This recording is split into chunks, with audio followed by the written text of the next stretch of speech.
നമസ്കാരം, ട്രൂ ഇന്ത്യനിലേക്ക് സ്വാഗതം. ഇറാനിലെ യുദ്ധത്തിന് ധനസഹായം നൽകുന്നതിനായി യുഎസ് കോൺഗ്രസിന് $200 ബില്യൺ തുക അനുവദിക്കാൻ പെന്റഗൺ വൈറ്റ് ഹൌസിനോട് ആവശ്യപ്പെട്ടതായി റിപ്പോർട്ട്. ഈ നീക്കത്തിന് കാര്യമായ എതിർപ്പ് നേരിടേണ്ടി വരുമെന്നും പറയപ്പെടുന്നു. നിലവിലുള്ള വ്യോമാക്രമണത്തിന്റെ ചിലവിനേക്കാൾ വളരെ കൂടുതലായിരിക്കും നിർദ്ദിഷ്ട ധനസഹായം. യുദ്ധത്തിൽ ഉപയോഗിക്കുന്ന നിർണായക ആയുധങ്ങളുടെ ഉൽപ്പാദനം വർദ്ധിപ്പിക്കുക എന്നതാണ് ഇതിന്റെ ലക്ഷ്യം.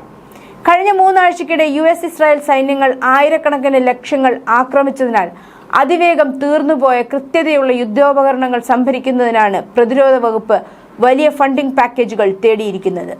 നടന്നുകൊണ്ടിരിക്കുന്ന ചർച്ചകളുടെ ഭാഗമായി കഴിഞ്ഞ ആഴ്ചയിൽ വകുപ്പ് നിരവധി നിർദ്ദേശങ്ങൾ മുന്നോട്ട് വെച്ചിട്ടുണ്ടെന്നും പറയപ്പെടുന്നു. യുദ്ധത്തിനുള്ള പൊതുജന പിന്തുണ വലിയ ഒരു രാഷ്ട്രീയ പോരാട്ടത്തിന് തുടക്കമിടുന്നതിനും സാധ്യതയുണ്ട്. കാരണം ഡെമോക്രാറ്റുകൾ ഈ ആവശ്യത്തിനെതിരെ ശക്തമായ വിമർശനം ഉന്നയിച്ചിട്ടുണ്ട്. വിദേശ സംഘടനകളിലെ US പങ്കാളിത്തം കുറയ്ക്കുന്നതിനെക്കുറിച്ച് പ്രസിഡന്റ് ഡൊണാൾഡ് ട്രംപ് പ്രചാരണം നടത്തുകയും ഉക്രൈനിലെ യുദ്ധത്തിനായുള്ള മുൻ ചെലവുകളെ വിമർശിക്കുകയും ചെയ്തിരുന്ന ആളാണ്. ഉക്രൈനിലെ യുദ്ധത്തിന് കോൺഗ്രസ് ഏകദേശം $188 ബില്യൺ അംഗീകരിച്ചിരുന്നു. ഇറാൻ യുദ്ധത്തിന്റെ ചെലവ് അതിവേഗം വർദ്ധിച്ചു വരികയാണ്. ആദ്യ ആഴ്ചയിൽ തന്നെ $11 ബില്യൺ കവിഞ്ഞതായി ഉദ്യോഗസ്ഥർ പറയുന്നു. യുദ്ധത്തിന് മുമ്പ് തന്നെ ട്രംപ് $1.5 ട്രില്യൺ പ്രതിരോധ ബജറ്റ് ആവശ്യപ്പെട്ടിരുന്നു.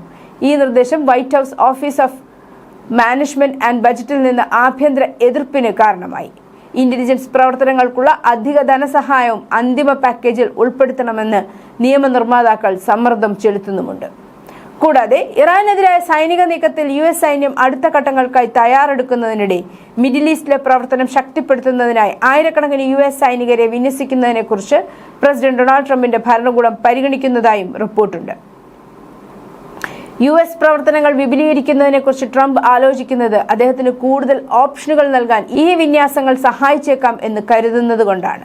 അതിനിടെ റാസ് ലഫാനിലെ പ്രധാന വാതക പ്ലാന്റിന് ഇറാനിയൻ മിസൈലുകൾ വ്യാപകമായ നാശനഷ്ടങ്ങൾ വരുത്തിയതിനെ തുടർന്ന് രാജ്യം വിടാൻ ഖത്തർ ഇറാനിയൻ സുരക്ഷാ സൈനിക ഉദ്യോഗസ്ഥരോട് ആവശ്യപ്പെട്ടു. ഇറാനിയൻ ആക്രമണത്തെ തുടർന്ന് അബുദാബിയിലെ ഹബ്ഷാൻ ഗ്യാസ് പ്ലാന്റുകൾ UAE അടച്ചുപൂട്ടി. അതേസമയം തങ്ങളുടെ 2 റിഫൈനറികളും ആക്രമിക്കപ്പെട്ടതായി സൗദി അറേബ്യ പറഞ്ഞു. ഇറാനിൽ അവശേഷിച്ചിരുന്ന ചെറിയ വിശ്വാസം പൂർണ്ണമായും തകർന്നുവെന്നും സൗദി അറേബ്യ പറയുന്നു.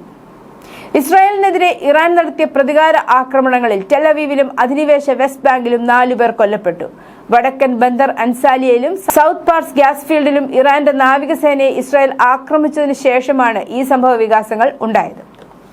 അതിനിടെ രാജ്യമെമ്പാടും മുന്നറിയിപ്പ് സൈറനുകൾ മുഴക്കിയതോടെ ബഹ്റൈനിൽ പരിഭ്രാന്തിയും അടിയന്തരാവസ്ഥയും പടർന്നു. താമസക്കാരോട് അഭയം തേടാൻ അധികൃതർ അടിയന്തര ഉപദേശം നൽകി. ആഭ്യന്തര മന്ത്രാലയം പുറപ്പെടുവിച്ച ജാഗ്രതാ നിർദ്ദേശത്തിൽ പൗരന്മാരോടും താമസക്കാരോടും ശാന്തത പാലിക്കാനും എന്നാൽ വൈകാതെ അടുത്തുള്ള സുരക്ഷിത സ്ഥലത്തേക്ക് പോകാനും ആഹ്വാനം ചെയ്തു. സമീപ ദിവസങ്ങളിൽ നിരവധി തവണ സൈറനുകൾ മുഴങ്ങിയതായി റിപ്പോർട്ടുകൾ സൂചിപ്പിക്കുന്നു. പ്രാദേശിക സംഘർഷങ്ങൾ വർദ്ധിച്ചു വരുന്ന സാഹചര്യത്തിൽ സ്ഥിതിഗതികളുടെ ആവൃത്തിയും ഗൗരവവും ഇത് എടുത്തു കാണിക്കുന്നു. ബഹ്റൈനെ കുറിച്ച് ഇങ്ങനെ റിപ്പോർട്ടുകൾ മാധ്യമങ്ങളിൽ വരുമ്പോഴും അവിടെ താമസിക്കുന്നവരുടെ സ്ഥിതിയെക്കുറിച്ച് നർമ്മത്തിൽ ചാലിച്ച് ബഹ്റൈന്റെ ഡിഫൻസിന്റെ മിടുക്കിനെ കുറിച്ചുള്ള രഞ്ജിത്ത് ഗോപാലകൃഷ്ണൻ എന്ന ഫേസ്ബുക്ക് പ്രൊഫൈലിൽ വന്ന പോസ്റ്റ് ഇങ്ങനെ: ബഹ്റൈനിൽ ഒരുമാതിരി എല്ലാവരും ഒന്നാന്തരം സൈക്കോകളായി മാറിയിരിക്കുകയാണിപ്പോൾ. ഇറാൻ യുദ്ധത്തിൽ ഇവിടേക്ക് നിരന്തരം മിസൈലുകളും ഡ്രോണുകളും വന്നുകൊണ്ടിരിക്കുകയാണല്ലോ. അതിൽ ഇന്നലെയും മെനിഞ്ഞാന്നും ശകലം കുറവുണ്ടായിരുന്നു. അപ്പോഴേക്കും ആകാംക്ഷയായി, എന്താ ആക്രമണം വരുന്നതിന്റെ അലാറം മുഴങ്ങാത്തത്, എന്താ ഇത്ര താമസം എന്നൊക്കെയാണ് കാണുന്നവർ പരസ്പരം ചോദിക്കുന്നത്. അടുത്ത ഫ്ലാറ്റിൽ ആരെങ്കിലും കഥ കടച്ചാൽ പോലും ചോദ്യം പൊട്ടിയോ എന്നായിട്ടുണ്ട്. എന്ന് വെച്ചാൽ ബോംബോ മിസൈലോ ഡ്രോണോ വല്ലതും പൊട്ടിയോ എന്ന്. എങ്ങനെയുണ്ട്? ഇതാണ് ശരാശരി ഒരു ബഹ്റൈൻ നിവാസിയുടെ നില ഇപ്പോൾ. രാത്രി 12:30-ക്കും 1:30-ക്കും 3 മണിക്കുമൊക്കെ മുഴങ്ങുന്ന വാർണിംഗ് സൈറനുകളും മൊബൈൽ അലാറങ്ങളുമൊക്കെ കർണങ്ങൾക്ക് ഇമ്പമാർന്ന സ്വരങ്ങളും സൈക്കോ മനസ്സുകളെ കുളിരണിയിക്കുന്ന അനുഭവങ്ങളുമായി മാറിക്കഴിഞ്ഞു. നിന്ന നിൽപ്പിൽ 10-20 നിലകളുള്ള കെട്ടിടങ്ങളെ കത്തിച്ചു കളയും സൈസ് ഐറ്റംസ് ആണ് ലവന്മാർ ഇങ്ങോട്ട് കത്തിച്ചു വിടുന്നതെന്ന് ഓർക്കണം. തെന്നിയും തെറിച്ചും വീണതല്ലാതെ ബാക്കി സകലതിനെയും നിലം തൊടാതെ അടിച്ചു തൂഫാനാക്കിയ ബഹ്റൈൻ ഡിഫൻസിന്റെ മിടുക്കില്ലായിരുന്നേൽ കാണാമായിരുന്നു പൂരം. ഇതിനോടകം 16 അടിയന്തരം കഴിഞ്ഞേനെ. തലയ്ക്കു മുകളിൽ ഇന്റർസെപ്റ്റേഴ്സ് മിസൈലുകളെ തകർക്കുന്ന ത്രസിപ്പിക്കുന്ന കാഴ്ചകളും ബാലിസ്റ്റിക് മിസൈലുകൾ പൊട്ടുമ്പോഴത്തെ ഹൃദയം നിലച്ചുപോകും വിധമുള്ള കാതടപ്പിക്കുന്ന ശബ്ദങ്ങളുമെല്ലാം ആസ്വദിക്കുന്ന സൈക്കോകളായി ഞങ്ങൾ മാറിക്കഴിഞ്ഞു. സുഹൃത്തുക്കളെ, ഇതെഴുതുമ്പോൾ മുഴങ്ങിയ സൈറനടക്കം ഇന്നലെ രാത്രി മുതൽ വീണ്ടും ആരംഭിച്ച നിരന്തരാക്രമണങ്ങളെ ശക്തമായി പ്രതിരോധിച്ച ബഹ്റൈനെ ആസ്വദിച്ചിങ്ങനെ ഇരിക്കുകയാണ് നുമ്മ. അടുത്ത സൈറനും കാത്ത്. News desk true India.